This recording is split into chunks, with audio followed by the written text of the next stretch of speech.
Hi guys, இன்றைக்கி நம்ம மலை ஸ்பெஷலுக்கு கொண்டக்கடலை போட்டு குருமா வைக்க போகிறோம். வாங்க. அதுக்கு வெங்காயம் தக்காளி வதக்கி சுண்டல் நைட்டே ஊற வச்சு எடுத்துடணும். நான் வெஜிடபிள்ஸ்க்காக சும்மா உருளைக்கிழங்கு போட்டிருக்கேன்.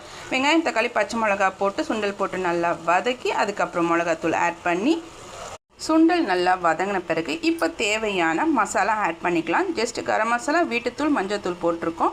இது போட்டு தேவையான அளவுக்கு தண்ணி ஊற்றி நல்லா கொதிக்க வைக்கணும்.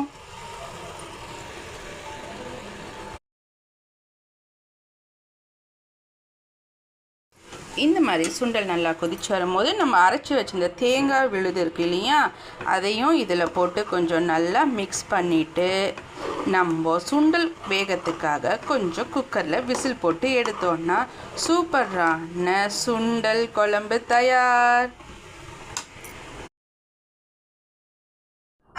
வாவ், இப்போ பாருங்கள், சுண்டல் போட்ட குழம்பு சூப்பராக தயாராகிடுச்சு. குக்கரில் வச்ச பிறகு மழை காலத்துக்கு ஈஸியாக இருக்கும். வெஜ் பிரியர்களுக்கு பிரியமான சமையல்.